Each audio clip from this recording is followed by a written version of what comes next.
RCB versus DC match మంచి ఉత్కంఠభరితంగా సాగింది. కేఎల్ రాహుల్ రచ్చ రంబోలా చేసేసరికి ఢిల్లీ 6 వికెట్ల తేడాతో గెలిచింది. 13 బాల్స్ ఉండగానే, ఇంకా 2 ఓవర్ల పైన ఇంకో బాల్ ఉండగానే ముందే గెలిచేసింది. టాస్ గెలిచిన ఢిల్లీ కెప్టెన్ అక్షర్ పటేల్ బౌలింగ్ తీసుకుంటా అన్నాడు. మొదట బ్యాటింగ్ చేసిన ఆర్సీబీ 163 పరుగులు చేసింది 7 వికెట్ల నష్టానికి. అయితే ఆర్సీబీ బ్యాటింగ్ చూస్తే మాత్రం ఫస్ట్ ఒక 2-3 ఓవర్లు చూస్తే అందరూ షాక్ అయిపోయారు. ఏంటి అక్షర్ పటేల్ తీసుకున్న డెసిషన్ రాంగ్ అయిందా ఏంటి? ఎందుకంటే 3 ఓవర్లోనే 60 పరుగుల పైన వచ్చేసినాయి. ఒకే ఓవర్లో 30 పరుగులు వచ్చినాయి. అంత ఇదిగా వచ్చిన స్టార్క్ బౌలింగ్లో, అది కూడా స్టార్క్ బౌలింగ్లో, మిచెల్ స్టార్క్ బౌలింగ్లో ఒకే ఓవర్లో 30 పరుగులు కొట్టారు. దీంతో ఏంట్రా బాబు, అసలు ఢిల్లీ రాంగ్ డెసిషన్ తీసుకుందా, ఆర్సీబీకి గుడ్ టాస్ టు లూజా ఏంటి అని అనుకున్నారు. అయితే అక్కడి నుంచి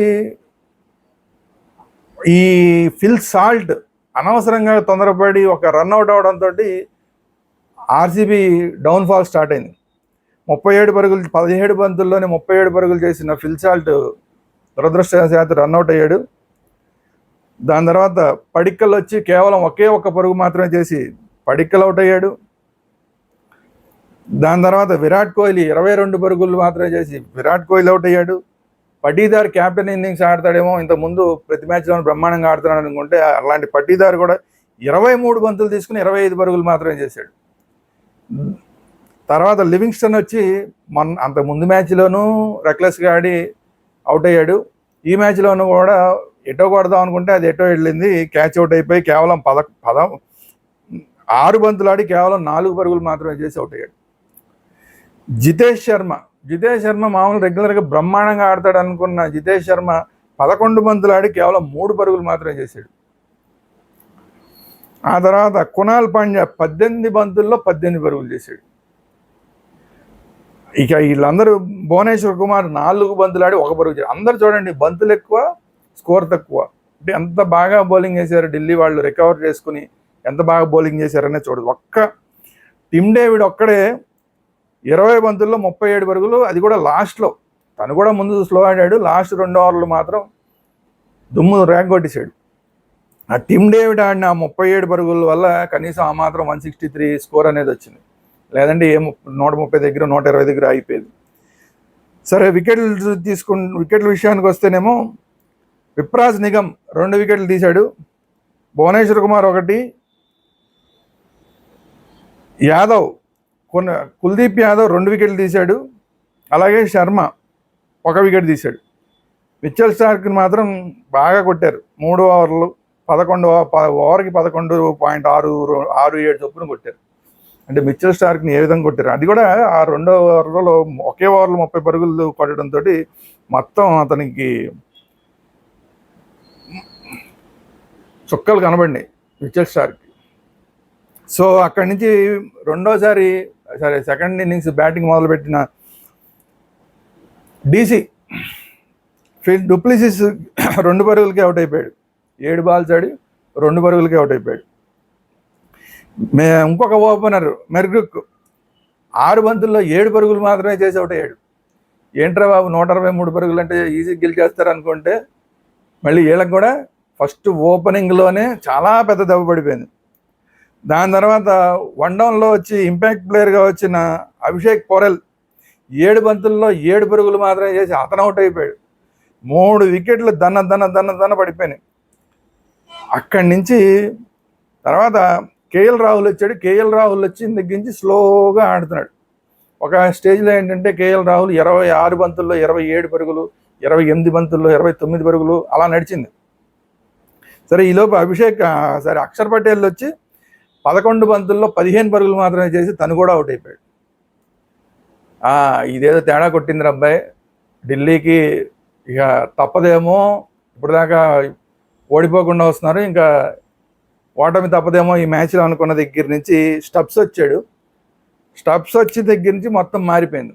23 బంతుల్లో 38 పరుగులు చేశాడు స్టబ్స్ వచ్చేదాకా కూడా కొంచెం స్లోగా ఆడిన కేఎల్ రాహుల్ ఇంకా అక్కడి నుంచి మొదలెట్టాడు, దన్న కొట్టి చివరికి 53 బంతుల్లో 95 పరుగులు నాట్అవుట్, 93 పరుగులతో నాట్అవుట్గా ఉన్నాడు.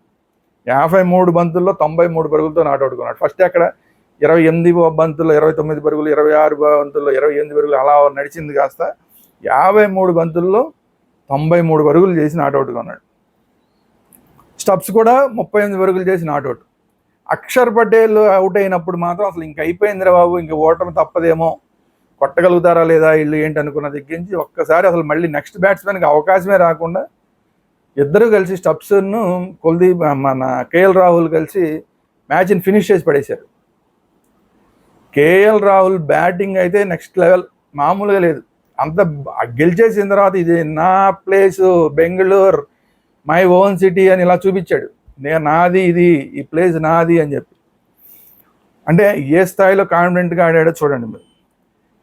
బౌలింగ్ విషయానికి వస్తే భువనేశ్వర్ కుమార్కి 2 వికెట్లు వచ్చినాయి, యశ్ దయాల్కి 1 వికెట్ వచ్చింది, సుయాష్ శర్మకి 1 వికెట్ వచ్చింది, ఇంక అంతే. సో ఢిల్లీ మళ్ళీ ఇంకొకసారి తన గెలుపు బాటలో అలాగే ముందుకు సాగింది. ఓటమి లేకుండా ఇప్పటికీ టేబుల్ టాప్లో ఉంది. ఇప్పుడు ఈ ఓటమితో 2వ ఓటమి ఆర్సీబీకి వచ్చింది. ఇప్పుడు ఇక్కడి నుంచి మిగతా మ్యాచ్లు నెక్స్ట్ చెన్నైకి పరిస్థితి ఏంటి, ముంబై పరిస్థితి ఏంటి, ఎస్ఆర్హెచ్ పరిస్థితి ఏంటి, ఈ 3 టాప్ టీంలు అనుకున్నవి అన్నిటికన్నా టేబుల్లో ఆఖరిలో ఉన్నాయి. ఇవి కనుక కోలుకుంటే ఇక్కడి నుంచి ఈ రైవలరీ వీక్లో కనుక ఇవి కోలుకుంటే మొత్తం టేబుల్ అంతా కూడా మారిపోయే అవకాశం కూడా ఉంది. ఒక ఢిల్లీ తప్ప మిగతా అన్ని టీంలు కూడా మళ్ళీ కిందకు వచ్చేసే అవకాశాలు చాలా ఎక్కువ కనబడుతున్నాయి. సో ఏం జరుగుతుంది ఏంటి చూడాలి. ఇంకొకటి ఏంటంటే క్యాప్టెన్గా చెన్నై సూపర్ కింగ్స్ క్యాప్టెన్గా ఇప్పుడు ధోని వచ్చాడు. గైక్వాడ్కి దెబ్బ తగిలింది అంటున్నారు, అతను పక్కన పెట్టారు, మొత్తానికి పక్కకి వెళ్ళిపోయాడు.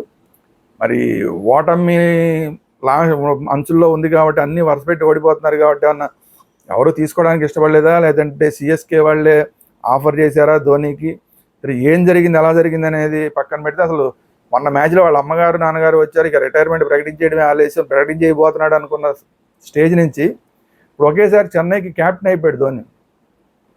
సో క్యాప్టెన్ అయిపోయిన తర్వాత, ధోని క్యాప్టెన్ అయిన తర్వాత ఏమన్నా సిఎస్కే పుంజుకుని మళ్ళీ టేబుల్లో పైకి రావడానికి ఏమైనా అవకాశాలు ఉంటాయి, ఏం జరుగుతుంది, మళ్ళీ చాలా కాలం తర్వాత క్యాప్టెన్సీ చేస్తున్న ధోని టీంని ఎలా నడిపిస్తాడు ఏంటనేది చూడాల్సిన విషయం. ఇది ఈ రోజు వీడియో. ఈ వీడియో కనుక మీకు నచ్చినట్లయితే లైక్ చేయండి, మీ అభిప్రాయాలు ఏంటంటే కామెంట్ రూపంలో తెలియజేయండి. అలాగే ఈ వీడియోని అందరికీ షేర్ చేయండి. మన ఛానల్ వేదాంత ఛానల్, క్రికెట్ వేదాంత ఛానల్, ఇంకా అలాగే వేదాంత గ్రూప్ ఆఫ్ ఛానల్స్ చాలా ఉన్నాయి, వాటన్నింటిని కూడా సబ్స్క్రైబ్ చేసుకోండి. Thank you very much.